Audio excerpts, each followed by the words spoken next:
네,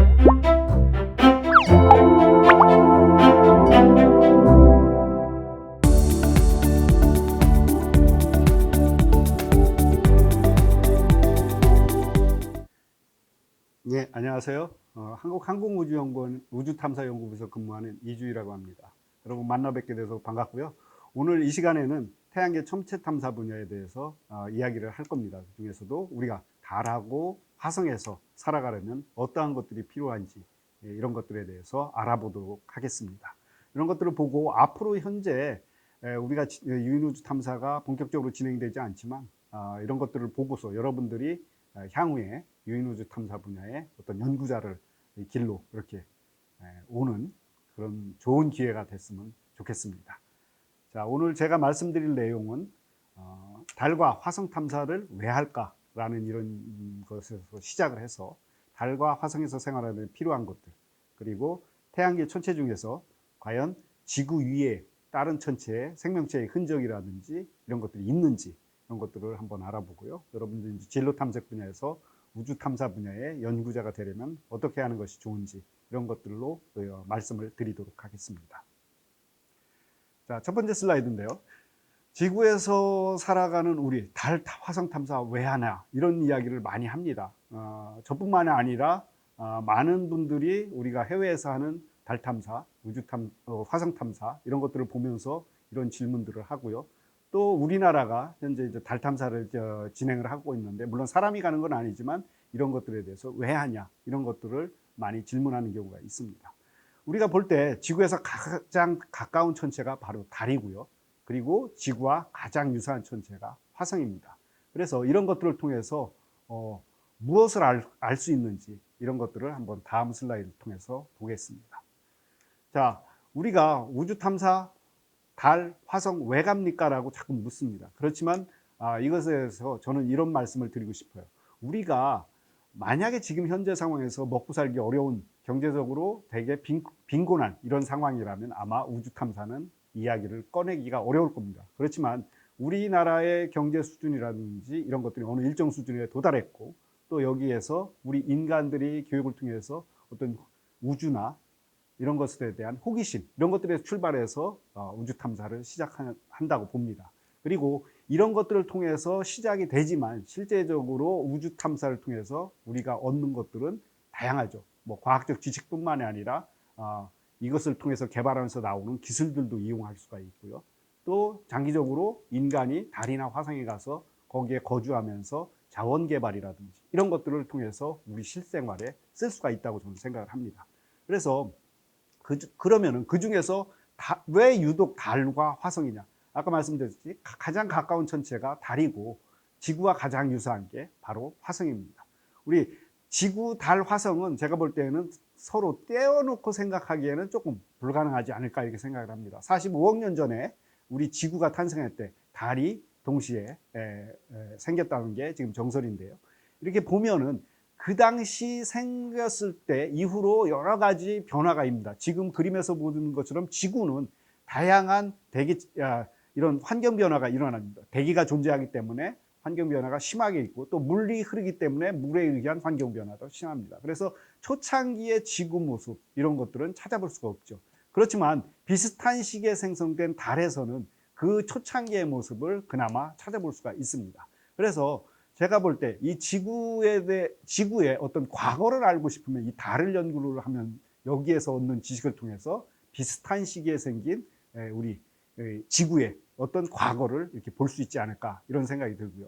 또 그러면 화성은 왜 관심이 가느냐 이렇게 또 물을 수 있을 겁니다. 근데 또 화성 또한 예전에 현재 지금 과학자들이 연구한 결과에 따르면 화성에도 지구처럼 물이 있고 이런 것들이 호수가 존재하고 이런 것들이 사실은 과학적으로 증명이 돼서 지금 밝혀지고 있습니다.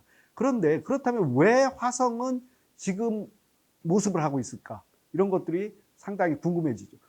그런 것을 볼 때 우리 지구도 그러면 언젠가는 화성처럼 될 수 있지 않을까? 지구 온난화 문제 심각해지고 있죠. 이런 것들을 통해서 지구의 환경이 사막화되고 화성처럼 변할 수 있을 거라고 충분히 예측할 수가 있을 것 같습니다. 그래서 지구, 달, 화성을 놓고 볼 때 지구에서 관점에서 보면 지구가 현재라면은 달은 우리 지구의 과거, 화성은 우리 지구의 미래를 볼 수 있는 거울이다 이렇게 생각을 합니다. 그래서 이런 것들을 연구를 통해서 우리가 과거를 알고 또 미래의 어떤 재난을 방지하는 데 기여할 수 있지 않을까 이렇게 생각을 합니다.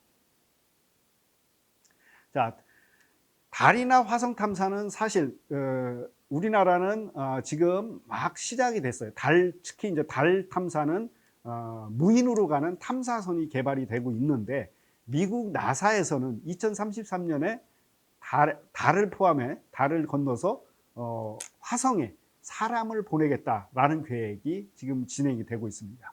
슬라이드에서 보면 미국 나사에서는 어떤 기술과 과학적인 미션을 가지고 이것을 두 가지를 결합해서 우주 탐사에 나서고 있습니다. 그 중에서도 국제우주정거장 이런 것들을 지금 운영하는 것은 아주 상당 부분 많은 기술과 노하우를 축적을 했고요. 이것을 뛰어넘어서 사람의 직접 이 화성에 보내기 위해서는 이 궤도선이라든지 또는 착륙선, 로버 이런 것들을 보내서 화성을 지금 탐사를 하고 있습니다. 그래서 이 그림에서 보면은 미국의 유인 달 탐사, 유인 화성 탐사 이런 것들의 어떤 계획이 일목요연하게 한 장의 그림으로 이렇게 보여준다고 할 수 있는데요. 우리나라도 조만간에 이러한 계획들이 나와서 여러분들 시대에는 직접적으로 유인 달이 아니라 화성 또 그것을 넘어서는 다른 천체로 이렇게 탐사하는 시대가 오기를 저는 생각해 봅니다. 자, 다음 슬라이드는 세계 유인 달 화성 탐사 계획을 지금 보여드리고 있는데요.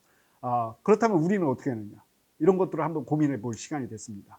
미국 나사에서 현재 진행되고 있는 게 아르테미스 계획 프로그램이라는 게 진행이 되고 있는데요. 1단계와 2단계로 나눕니다.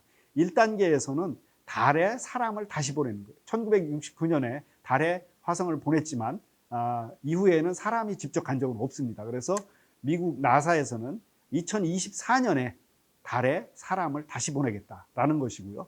아르테미스 2단계에서는 2030년에 이 달을 탐사한 이후에 화성에 직접 사람을 또 보내겠다라는 것이 아르테미스 2, 2단계의 계획입니다.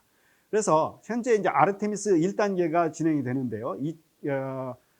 진행되면서 최종 2024년에 3차년도에 달에 2명의 우주인을 보내고요. 약 일주일 정도 달 표면에 체류시키면서 달 표면을 탐사를 하겠다라는 것이 현재 계획입니다. 그리고 이 기술을 바탕으로 2033년에 화성 유인 탐사에 나서겠다라는 것입니다. 자, 우리는 그럼 어떻게 해야 될까요? 현재 우리나라는 달, 유인 화성 탐사는 없습니다. 그렇지만 우리가 독자적으로 어떤 유인 우주 탐사를 하기에는 아직 개발해야 되고 넘어야 될 분야들, 산들이 너무 많아요. 그래서 제가 볼 때에는 이러한 분야는 앞으로 국제협력을 통해서 풀어나가는 것이 가장 좋은 방법이 아닐까 이렇게 생각을 합니다. 그래서 우리가 핵심적으로 할 수 있는 기술 개발도 하고요. 이것을 국제사회에 기여하면서 국제협력을 통해서 유인 우주 탐사에 같이 나가는 방법이 좋지 않을까 이렇게 생각을 합니다. 자, 다음은 이제 세계 화성 탐사 변천사인데요. 1960년대부터 미국 나사에서 또 러시아에서 옛소련이죠. 여기서 이제 유인 화성 탐사가 이제 화성 탐사가 시작이 됐는데요. 1960년대에는 직접 가지를 못했어요. 그래서 다른 천체를 가는 것을 통해서 우리가 근접 비행이라고 하는데 접근 비행, 근접 비행, 플라이바이라고 합니다. 이런 걸 통해서 화성의 그런 어떤 관측을 통해서 화성에 대한 정보를 얻었고요. 1970년대 들어와서는 궤도선이라든지 착륙선 그리고 로버 이런 것들을 보내기 시작을 했습니다. 그리고 이것이 1990년대 와서는 로버도 크기가 대단히 커지면서 자동차 크기만하게 되면서 이 로버들의 어떤 주 무대가 되죠. 그래서 로버들이 화성에서 취득한 정보를 지구로 보내줘서 지구에 있는 과학자들이 그것을 분석하면서 화성에 대한 많은 정보를 지금 얻고 있습니다. 그리고 2020년대가 지금 넘어가면서 이제 유인 우주 탐사 이런 것들을 지금 준비를 하고 있습니다. 그래서 2030년대, 2033년에는 화성을 직접 유인 탐사하겠다라는 것이 이 나사의 계획이죠. 물론 여기에 우리가 동참할 수 있는 시간은 2030년대까지 한 10여 년의 지금 시간이 있습니다. 그래서 저 같은 과학자들은 이러한 것들에 참여할 수 있는 방안을 현재 많이 고민을 하고 있습니다. 여러분들도 아마 지금 중고등학교를 다니고 대학을 진학을 해서 여러분들이 사회에 나올 때쯤이면 아마 이런 것들이 본격화되지 않을까 생각을 합니다. 그래서 그 과정에서 여러분들의 진로도 한번 이런 쪽으로 선택하는 건 어떤가 한번 고민해 볼 수가 있겠습니다. 예, 다음 순서는 국제우주정거장 그리고 달, 화성 등의 환경에서 우리 사람들이 살아가려면 어떠한 것이 필요한지 이런 것들에 대해서 한번 알아보겠습니다. 지금 제가 설명드리는 거는 여러분들이 앞으로 어떤 전공을 통해서 이렇게 학문적으로 접근해도 좋은 분야라고 저는 생각을 하거든요. 그래서 여러분들이 앞으로 잘 이런 분야를 잘 보시고 여기에서 얻은 정보를 통해서 여러분들이 진로를 선택하는 데 많은 도움이 되면 좋겠습니다. 지금 첫 번째로 우리가 우주 환경에서 어쨌든 생활을 하려면은 의식주가 지상처럼 똑같이 필요합니다. 그래서 작은 생태계 환경이라고 할 수 있는 어떤 그 에너지 순환 체계, 우리가 이제 지구처럼 이런 순환 체계가 지속적으로 가능해야 됩니다. 그래서 우리가 숨을 쉬고 먹고 뭐 화장실 가고 자고 휴식하는 이러한 것들이 지속적으로 순환적으로 일어나야 되는데요. 자, 이런 것들을 지금 그나마 해줄 수 있는 게 국제우주정거장 ISS라고 보고 있습니다. 그래서 국제우주정거장을 보면은 현재 우주 환경부터 신체를 보고하기 위해서 우측에 보면은 우주복을 입고요. 또 국제우주정거장 안에서 우주 방사선이 차폐되는 이런 시설 안에서 우주인들이 이렇게 생활을 하게 됩니다. 이런 것들로 이제 신체를 보호하게 되고요.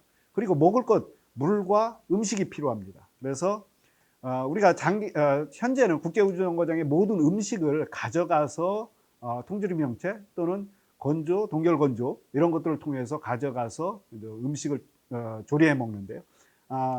앞으로는 여러분 영화 마션에서 보셨던 것처럼 그 감자를 이렇게 실제 온실 내부에서 재배해서 먹는 이런 것들이 가능해야 될 거라고 봅니다. 왜? 화성까지 모든 것을 다 들고 갈 수가 없잖아요. 그래서 사실은 이런 것을 현지 자원 활용이라고 하는데 달이나 화성에 갔을 때 거기에서 직접 이런 것들을 채소라든지 또는 육류 이런 것들을 배양을 하거나 또는 가꿔서 이렇게 식생활에 쓸 수 있는 이런 것들이 연구가 많이 되고 있습니다. 육류 같은 경우는 우리가 세포 단계에서 배양을 통해서 이 세포에서 육류를 얻는 이런 것들이 연구가 진행이 되고 있고요.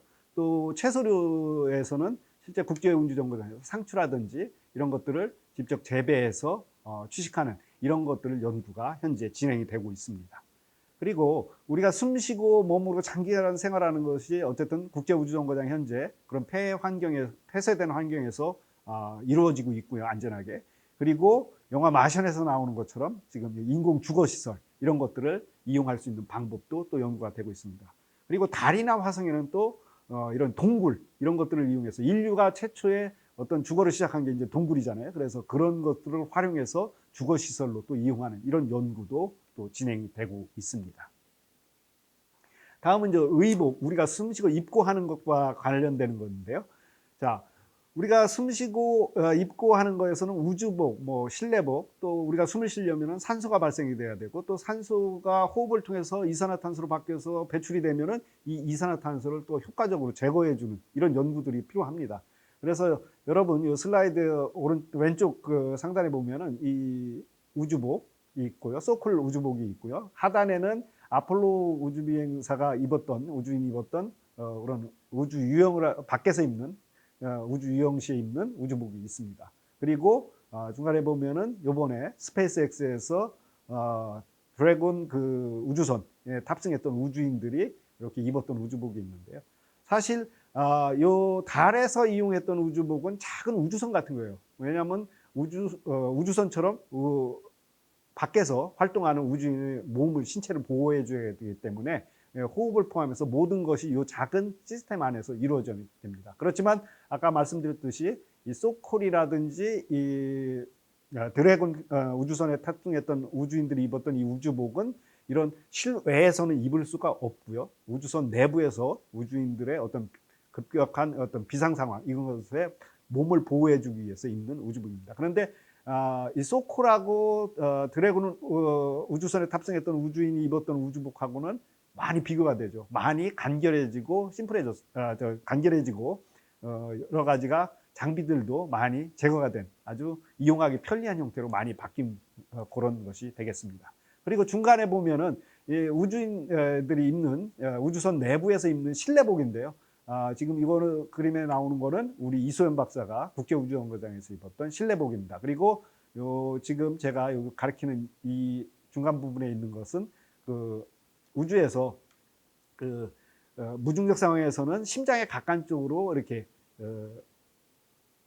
혈액이라든지 이런 것들이 몰리게 됩니다. 그래서 그런 것들을 이제 방지하기 위한 어떤 연구가 또 진행이 되고 있고요. 요거는 발사 시에 입는 안에 입는 겁니다. 우주복 안에 입는데 발사 시에 고중력 환경에 걸리면은 이 하반신으로 피가 몰리면서 이 부풀어 오를 수가 있거든요. 그런 것을 방지해주는 이런 의복이 되겠습니다. 그래서 여러 가지 상황에 따라서 다양하게 이렇게 기능을 할 수 있는 옷들이 우주 탐사에서는 필요하게 됩니다. 그리고 숨 쉬는 것에서 필요한 거는 또 지금 오른쪽에 보시면은 국제우주정거장에 있는 산소 발생기와 물 재생 시스템입니다. 이런 것들을 통해서 우리가 숨을 쉬고 또 물을 음용수를 먹는데 이렇게 활용할 수가 있습니다. 그리고 밑에 하단 부분에 보이는 거는 지금 요번에 지난달에 발사가 됐죠. 마스 2020 퍼서비어런스라는 이 로버에 실린 장비입니다. 그래서 여기 이 중요한 제가 왜 보여드리라면 지상에서 모든 사람에 필요한 산소라든지 물이라든지 이런 걸 갖고 화성 탐사를 할 수가 없지 않습니까? 2033년에 만약에 간다면.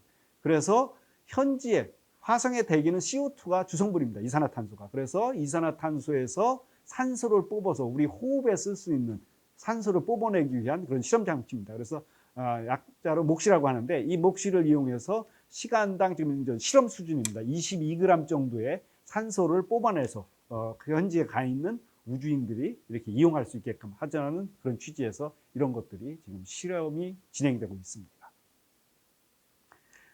다음은 우리가 이제 마시고 먹고 할 때 이제 우주식품 또 식수 이런 것들이 필요합니다.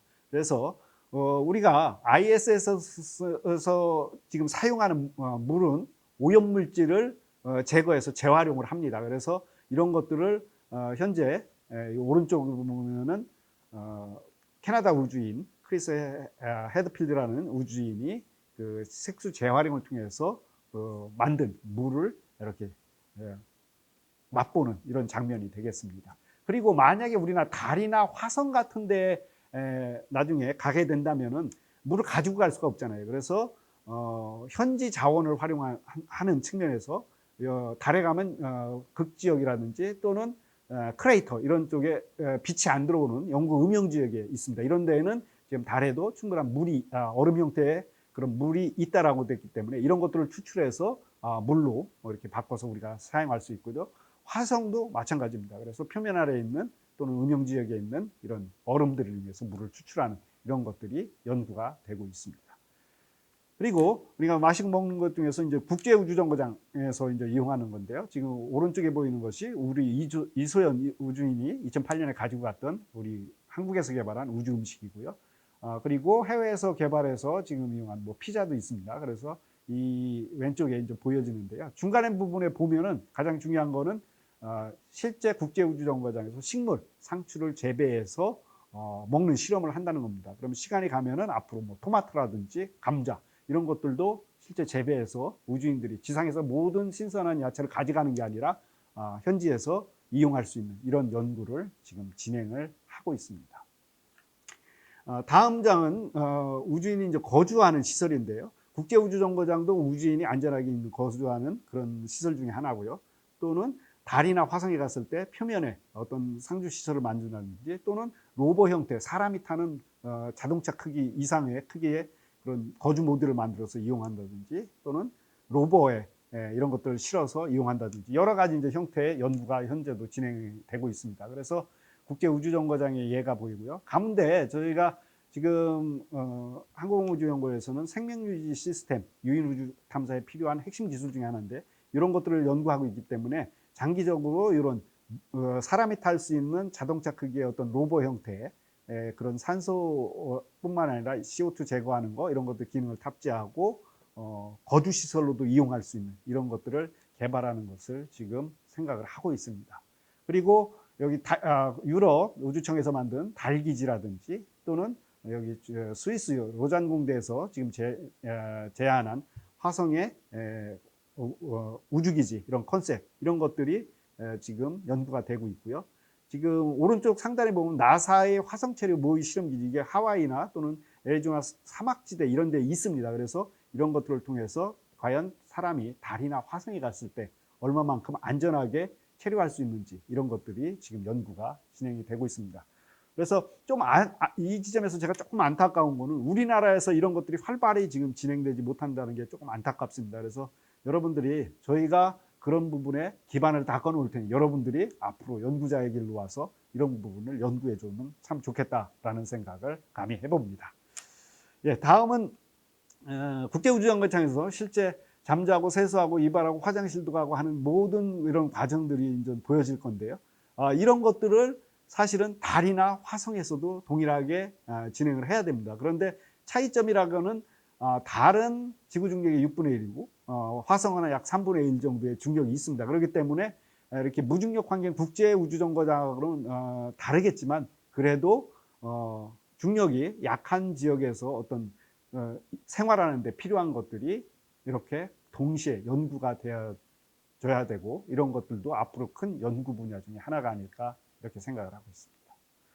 자, 물론 또 지금 여기 그림에서는 지금 우주인들이 우리 이수원 박사도 운동하는 모습이 보이는데요. 제가 말씀드리고 싶은 것은 무중력 환경에서 이 근육의 이 손실 이런 것들이 가장 빠르게 일어납니다. 그래서 국제우주정거장에서는 무중력 환경이기 때문에 이런 것들이 필요하지만 물론 달이나 화성에 가더라도 지구중력보다는 약한 환경이기 때문에 이런 운동들이 필요하고 그에 적합한 운동을 개발하는 것도 하나의 연구 분야가 되지 않을까 생각을 합니다. 이런 분야는 뭐 체육을 전공하시고 또는 생리의학을 전공하신 분들이 이런 것을 또 연구해 주시면 좋지 않을까 이런 생각도 해봅니다. 자, 다음은 이제 일과 연구 뭐 빠질 수 없죠. 우리가 우주 탐사 가서 관광하고 놀고 먹을 수만은 없지 않습니까? 그래서 이런 것들을 해야 되는데 결국은 우리가 어떤 실험을 하고 어떤 임무를 할 것인지에 대한 그런 개발이 필요할 것 같아요. 그래서 과학자들이 국제우주정거장뿐만 아니라 달이나 화성에 가서 과연 무엇을 할 것인가 이런 것들을 개발하는데 좀 많은 신경을 써야 될 것 같습니다. 그래서 지금 현재 제가 이 슬라이드에서는 국제우주정거장에서 우리 이소연 박사가 한 실험들, 뭐 식물생장부터 해가지고 교육실험까지 이렇게 다양하게 한번 보여드리고자 합니다. 예. 다음은 자 이런 연구를 하다 보면 사실은 이제 궁금증이 하나가 생기는데요. 과연 태양계 내 태양과 8개의 행성 그리고 여러 가지 소행성이라든지 외소행성 이런 것들이 있는데 과연 이 중에 생명체가 존재했거나 또는 존재할 가능성이 있을까? 물론 지구상에 있는 동식물 뭐 사람하고는 전혀 다른 형태가 될 수도 있겠지만 크게 지금 과학에서 연구하는 분야에서 한 세 곳이 정도가 지금 가장 관심이 있는 지역으로 떠오르고 있습니다. 그 중에서 이제 화성입니다. 화성은 물론 유인 우주 탐사 2033년에 나사가 하겠다는 그 목적 중에 하나가 과거 지구처럼 물이 있었다는 연구 결과가 나오기 때문에 지금 현재는 없지만 그 시절에 분명히 생명체의 어떤 것이 발생을 했을 수도 있고 그것으로 인해서 그런 흔적들이 남아있지 않을까라는 이런 생각을 할 수 있겠죠. 그래서 화성이 생명체의 흔적이 있지 않을까라는 것들의 과학자들의 어떤 연구 테마 중에 하나입니다. 그리고 목성의 달인 유로파와 토성의 달인 엔셀라두스 여기에도 물이 존재합니다. 얼음 형태의 천체를 얼음이 둘러싸고 있고 그 얼음 밑에 액체 형태의 물이 존재하다는 것이 지금 연구 결과로 나오고 있습니다. 그래서 이런 곳에는 충분히 생명체의 흔적이 아니라 어떤 단세포의 형태가 될 수 있을지언정 어떤 생명체의 흔적이 정말 있지 않을까라는 것들이 과학자들이 이런 곳을 탐사하고 또 연구하고자 하는 이유 중에 하나가 아닐까 이렇게 생각을 합니다. 자, 다음은 이제 화성에서 우리가 이제 여러 가지 임무를 수행하는 나사 로봇 중에서 이제 대표적인 게 큐리아시티하고 2012년에 발사가 된 것이죠. 그래서 이 큐리아시티하고 올해 발사된 퍼서비어런스 이 두 가지 로버에 얘가 있습니다. 그래서 이 큐리아시티나 퍼서비어런스는 예전에 보냈던 뭐 작은 형태의 이런 로봇들이 아니라 거의 자동차 크기 이상입니다. 그래서 이런 것들을 통해서 생명체의 어떤 흔적 이런 것들에 대한 연구가 지금 진행이 되고 있고요. 그래서 큐리아시티는 현재 이제 게일 크레이터에서 이제 활동을 하고 있고요. 퍼서비어런스는 지금 예제로 크레이터 여기 탐사 지역인데 화성에 있는 이곳을 향해서 지금 우주 비행을 하고 있는 상황입니다.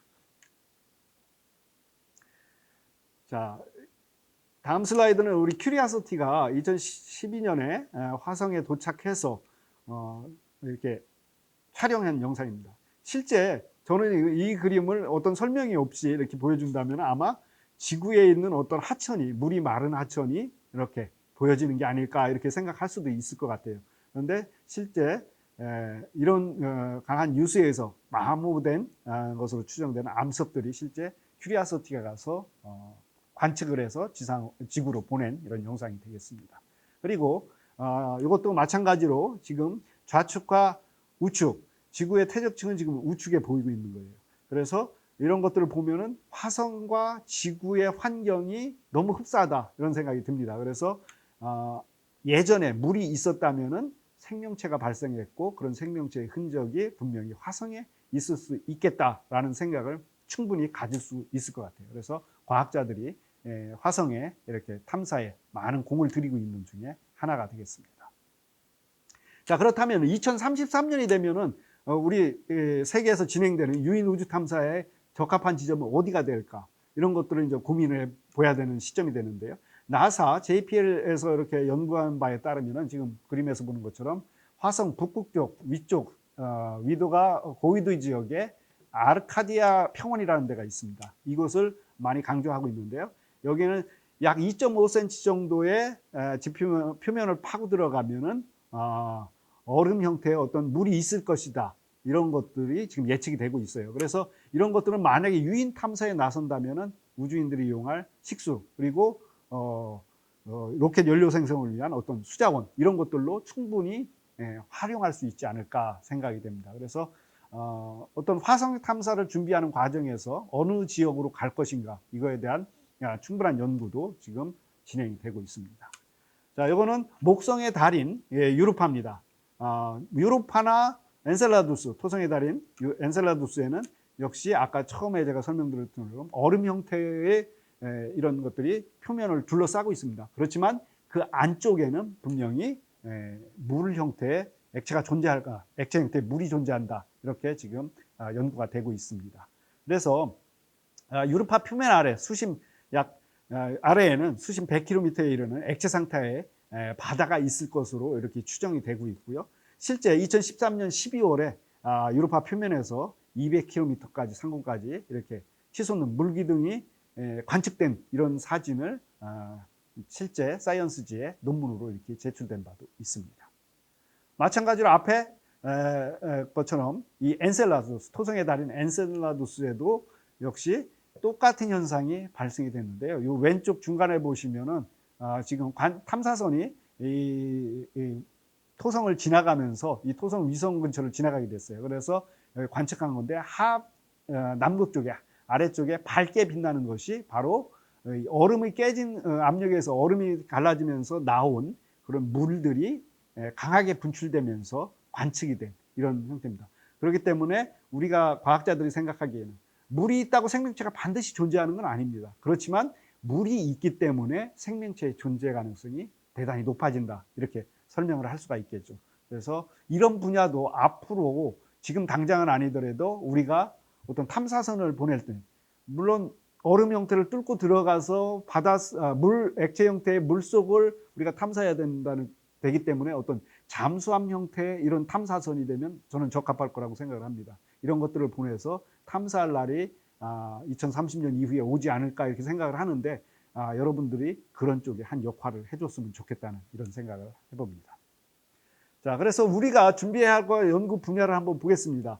우리가 화성을 탐사하는데 우리가 이제 공학적으로 접근해야 될 거, 그리고 과학적으로 접근해야 될 거, 이런 것들이 있습니다. 그래서 제가 왼쪽에 2018년에 뭐 신문에 이렇게 나온 건데요. 이게 이제 화성, 화성에 사람들이 사는 어떤 기지촌 이런 것들을 건설하는 문빌리지라는 것들을 어떤 개념도를 이렇게 그린 거예요. 그래서 앞으로 이런 형태의 어떤 달이나 화성 탐사의 어떤 전초기지가 만들어져야 되고 또 이거에 대한 연구가 진행돼야 되지 않을까 이렇게 생각을 합니다. 그래서 공학적으로 접근하면은 우리가 탐사 기술 측면에서는 거기까지 갈 수 있는 어떤 로켓 기술 그리고 사람이 가든 무인 탐사선이 가든 이런 것들을 실현하는 탐사선, 착륙선, 로봇 그리고 사람이 간다면은 인간이 거주할 수 있는 이런 것들을 만들고 운영할 수 있는 기술들이 함께 개발해야 된다 이렇게 말씀을 드리고 싶고요. 그리고 과학적인 측면에서는 달이면 달, 화성이면 화성 여기에 대기나 표면 이런 등의 과학 관측 결과를 분석하는 연구가 동시에 진행이 돼야 되겠고요. 이런 것들을 바탕으로 해서 차후 유인 탐사에서 사람이 갈 때 어떠한 것들을 수행하는 임무를 개발해야 되는지 이런 것들의 연구가 동시에 복합적으로 이루어져야 된다고 저는 생각을 하고 있습니다. 자, 그래서 이러한 것들이 아직 갈 길은 멉니다. 넘어야 될 산도 많고 그렇지만 이런 것들에 대한 첫발을 우리 항공우주연구원에서도 이제 진행을 하고 있습니다. 그래서 행성과학 분야, 달이나 화성, 또 외소행성, 소행성 이런 거에 대한 어떤 탐사를 위한 탑재체라든지 탐사 방법 이런 것들에 대한 연구가 진행이 되고 있고요. 또 달과 행성과학에 대한 탑재체 개발, 또 로봇 여기에는 이런 것들을 어떻게 활용해서 과학적 데이터를 어떤 데이터를 뽑아낼 건지 이런 것들을 위해서 탑재체 이런 분야에 대해서 연구를 합니다. 그리고 순수하게 태양, 지구 주변 우주 환경에 대한 어떤 과학적인 백그라운드를 알아야 되기 때문에 그런 거에 대한 기반 연구도 함께 진행한다 이렇게 말씀드릴 수 있겠습니다. 다음은 저희가 2010년대에 들어와서 한국연에서 진행한 로봇 지상 모델 개발 사례를 제가 말씀을 드리고 동영상을 하나 보여드릴 건데요. 자, 지금 그림에 보시는 것이 저희가 저와 저희 팀에서 이제 개발했던 그런 로봇 지상 모델 우주급은 아닙니다. 우주에서 바로 쓸 수 있는 건 아니고 우주에서 사용할 때 어떤 기능들이 필요하고 또 어떤 것들을 이런 기능들을 보완해야 되는지 알아보기 위해서 제작했던 거고요. 그래서 바퀴가 양쪽에 이렇게 8개가 달린 그런 형태의 로봇을 개발을 했고요. 크기는 뭐 라면 상자 이런 정도 크기가 됩니다. 그리고 무게는 약 35kg 정도 내외 이런 정도가 된 소형 로봇을 개발을 해가지고 앞에 로봇팔을 달았습니다. 그래서 이 로봇팔로 어떠한 그 표면을 탐사하는 이런 과정들에 대한 사례를 한번 연구해 본 이런 케이스가 되겠습니다. 자, 한번 동영상을 보여드리도록 하겠습니다. 자, 음성을 제가 어떤 것을 넣었으면 좋은데 제가 넣지를 그 당시 이거 찍을 때 넣지를 못해서 그냥 제가 이야기로 설명을 드리도록 하겠습니다. 지금 바퀴가 8개가 있고요. 전후 좌우 이렇게 어느 방향으로든지 제자리에서 방향을 틀 수도 있습니다. 그래서 그러한 기능들을 추가해서 만들었고요. 분당 아주 움직이는 속도는 수십 센치입니다. 그러니까 되게 천천히 움직여요. 왜냐하면 우주 탐사에 가서 굳이 이렇게 빠르게 움직일 필요는 없거든요. 그래서 이렇게 천천히 움직이면서 안정적으로 운영하는 것이 목표가 되겠고요. 이거는 어떤 경사로를 올라가서 제대로 올라가는지 또 미끄러지지는 않는지 또 내려갈 때 정확히 내려가는지 또 미끄러지는 않는 현상은 없는지 이런 것들을 지금 연구를 하는 거고요. 실제 뭐 화성이나 달 표면하고는 비슷하지는 않지만 그런 것들을 연구해 볼 수도 있고요. 실제 이렇게 장애물, 암석 같은 장애물이 나타나면 이런 것들을 어떻게 극복하고 갈 수 있는가. 실제 상황이라면은 이렇게 넘어가지 않고 피해갑니다. 그렇지만 피해갈 수 없는 상황이라면 결국은 넘어가야 되는데 이런 것들을 넘어갈 때 기계적으로 결함이라든지 또는 문제점은 없는지 이런 것들을 지금 테스트하는 그런 장면이 되겠습니다. 물론 달이나 화성하고 다른 지구의 환경이기 때문에 정확하게 달이나 화성처럼 그런 기능을 시험했다고 볼 수는 없지만 그래도 유사하게 이런 것들을 기능을 점검할 수 있는 그런 기회가 됐었습니다. 자, 지금 로봇가 오고 있고요. 로봇 뒤편으로 지금 보면은 이렇게 바퀴가 달려 있는 다리 형태의 그런 로봇도 보입니다. 이거는 평상시에는 굴러가다가 바퀴를 이용해서 굴러가다가 이렇게 장애물이 나타나면은 각각의 다리를 움직여서 이렇게 넘어갈 수 있는 이런 로버가 되겠고요. 그런 플랫폼을 저희가 지상 모델로 개발해 본 사례가 됩니다. 그리고 현재 이 앞에서 보이는 거는 앞에 로봇팔을 이용해서 앞에 드릴도 달고요. 그리고 그라인더 이런 것도 달고요. 그리고 관측을 할 수 있는 현미경도 다릅니다. 이런 것들을 통해서 지금 지표면을 관측하고 어떠한 성분이 있는지를 이렇게 관측하는 그런 과정이 되겠습니다. 실제 표면을 가면은 암석이라든지 지표면이 딱딱한 경우에는 이렇게 그라인더로 가른 다음에 이렇게 현미경을 통해서 현미경을 통해서 실제 어떤 것들이 성분으로 그 안에 있는지 이런 것들을 저희가 볼 수가 있고요. 또 드릴을 이용해서 구멍을 내고 그 부분에 어떤 성분이 있는지 이런 것들도 이렇게 측정을 해보았습니다. 지금 실제 하고 이렇게 저희가 운용을 해봤을 때 지상하고는 지상하고 우주 환경하고는 많이 차이가 납니다. 그래서 그런 것들을 이런 연구를 통해서 비교해서 문서로 만들고요. 향후에 실제 우주급 이런 로봇을 만들 때는 어떠한 점을 보완해야 된다라는 거 이런 것들을 저희가 이런 연구를 통해서 알 수가 있었습니다.